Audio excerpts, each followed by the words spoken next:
going off, man, as we are into this next game. Let me know when you got that recording started. So, yeah, just start talking.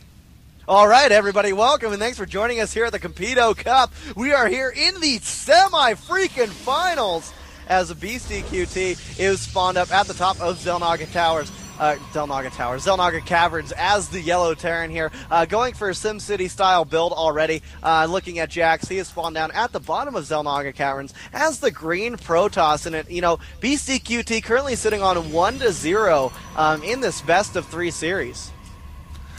Yeah, absolutely. So he just needs to win one more games in order to advance to the finals, to face Nurture there, and so it looks like JaXx is not too happy about the Ghost, and Beasty even in the lobby said he should actually go for some more bit-by-bit prime action, so he's already announcing that he is going for some sort of one-base all-in play. And I mean, in the last game where he went for an all-in, or he said, okay, I'm going to use the special tactics, this insane first game in the quarters against Romston, he also said, oh yeah, I'm going to tell you what I'm going to do, and then he still does it, and I mean, he is in that regard an absolutely honest player. It's not like Action Jesus who's saying, oh yeah, I'm going for a macro game, and boom, 6 Zerglings in your face.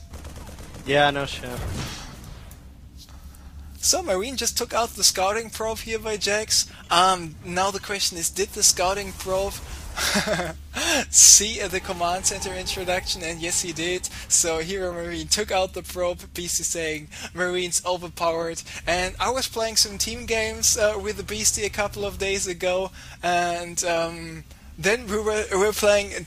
We were 2 guys, but we were playing 4v4 random, so we had 2 or more random teammates, and we all spawned this Terran. Beasty and I, we always play random. We had 2 other Terrans, and then Beasty said, okay, everybody, let's just build 6 barracks and go Marine only. And then he said, someone asked him why, and Beasty just said, Terran OP.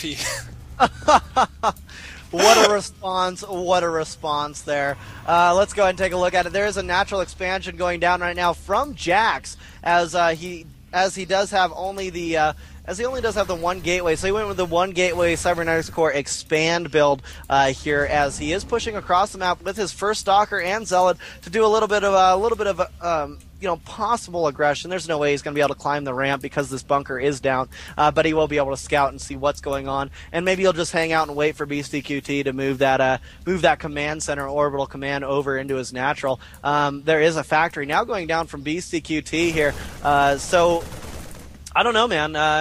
It looks like it's starting to mount up here from Beasty. Yeah.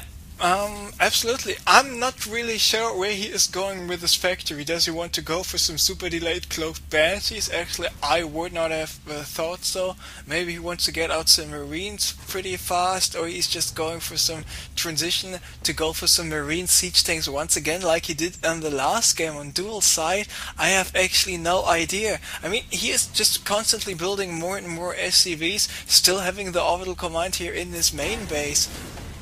And SCV is now in the main base of JaXx scouting, and that's why JaXx said SCV OP, because the SCV were still alive, and Beasty now knows what's going on. He knows about the Nexus, he knows about all the production facilities, so he knows that there are 4 gates out. We see the siege mode like in the last game, like I suspected, and siege tanks coming out for Beasty here, as he's just now moving over to the natural and building more bunkers in order to secure his natural expansion.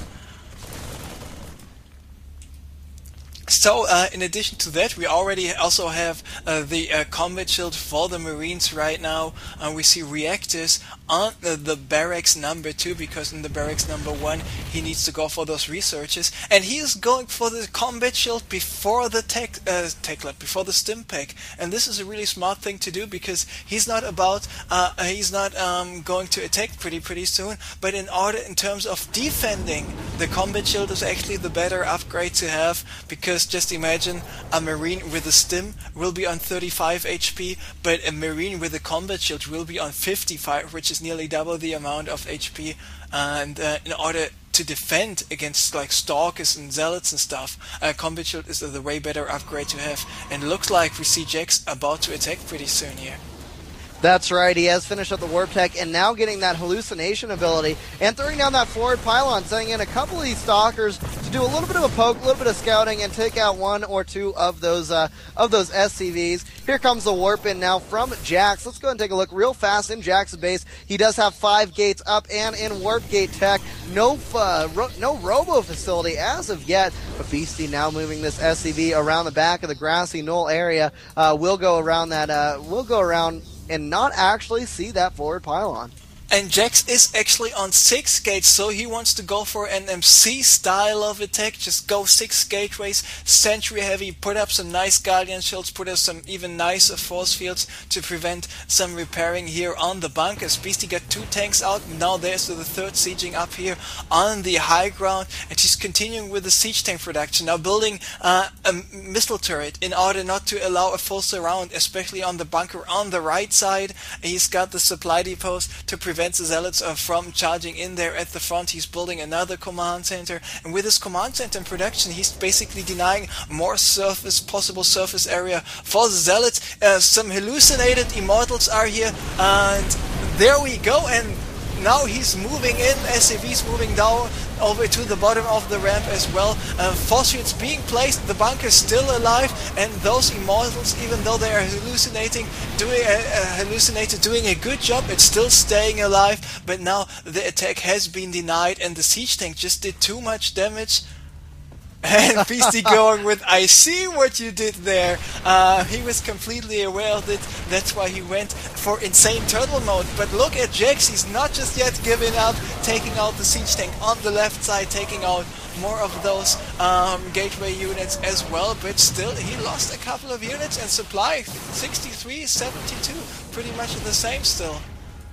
Now, one big thing about that push in from JaXx is he wasn't able to see on that high ground there, Andreas. So because of that, those siege tanks were able just to pick off unit after unit. And, you know, this fortification that Terran does is just so good. I mean, that is what they are for. They fortify things, and they get things going in that respect. And that's exactly what we're seeing down from Beastyqt, as he does have the 2 bunkers and the tanks spread up all around the high ground and low ground, not allowing this push to be successful at the least bit.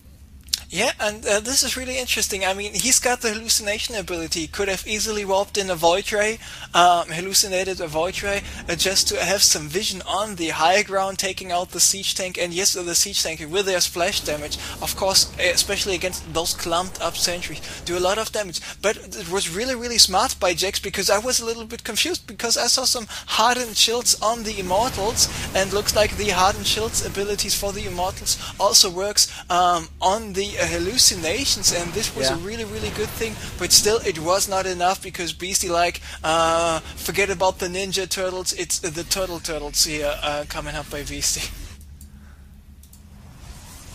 So yeah, go on. You know, I do like this pylon placement by JaXx on the left and right-hand side of the map, bringing him more and more map awareness, because it's very important to do in any game. You want to have map awareness. You don't want any drops to take you by surprise or catch you with your pants down there. Never good to see that. It looks like JaXx is going for that lower 3rd expansion, taking down those rocks as well, so he can do a more efficient transfer of his probes and get the units down there if he needs to. Now it looks like thermal extended lances on the way for these Colossus, and Beasty going right for the cold and being seen by JaXx as a full eye of the observer is right on top of that high yield. Absolutely. So, Beasty, he knows about the expansion, because he was scanning in the low ground, and just half a second before this scan was over, JaXx started with a warp in on the Nexus, so he knows that JaXx is still on the 2 bases. Meanwhile, he's got the planetary up at the gold. With the extended thermal lens you're talking about, he will be able to do a good amount of damage, because the thermal lances, the especially every single robotics unit, may it be the Immortal or the Colossi, do a real good job at dealing with those siege tanks, not taking too much damage from them, but taking them out quite a bit. But Beasty still got a very, very mobile army. Meanwhile, JaXx, without the charge on the Zealots, without the blink on the Stalkers, needs to watch out where he is going with his Stalkers and with his units in general. But looks like at the same time Beasty is about to move out here to the low ground expansion. That's right, Beasty is moving out right now, and one thing bad about JaXx is he doesn't have any high ground support. He's not going to be able to see these siege tanks. They're actually not going around the back. They're going right into the lower third, and here they go. Now remember, Beastyqt is on 1 point right now of this best of 3 series. JaXx is sitting on a donut, so JaXx really needs to make something happen. He really needs to get something going for him so he can take down Beastyqt, get a point, and bring us into a third game here as Beasty is ahead. So we do see JaXx now, after losing that third base, will go up and try to deal some damage on this planetary, but Beastyqt, being the smart player that he is, threw down the scan and saw those forces start to move forward, and now is going to be able to deal with those. Look at this freaking line of siege tanks, man. This is an awesome concave. On the right side we have 5 siege tanks, on the left side we have a planetary fortress, so if I would be the Protoss unit right now, I would rather not try to attack this line of units. Even missile turrets and sensor towers coming up for Beasty, and this is just the concave of death right now. I'm just showing it to everybody on the screen. Just you would be so dead if you actually would be walking in there.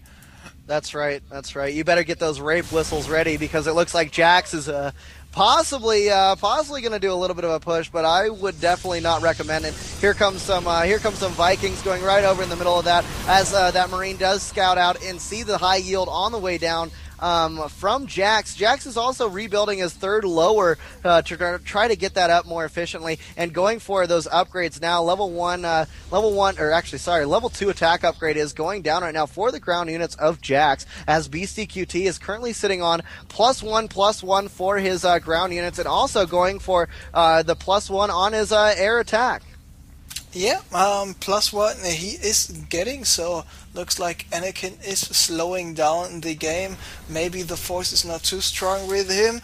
JaXx and Beasty going all confused smileys here, and I like the decision of JaXx to go for the double expand, because this is basically the only way he will be able to stay in the game, and he needs to make something happen in that regard, because he was behind 50 supply for a short period of time, and because of the fact that Beasty is already maxed, now JaXx is able to catch up in terms of supply. But take a look at the resource counting station, see how fast those minerals and the gas count for Beasty is going up, because now he's only getting more command centers, more upgrades, and more production facilities, and maybe, just maybe, if he's in the mood, he's going for the 5 Ghost Academy play once again.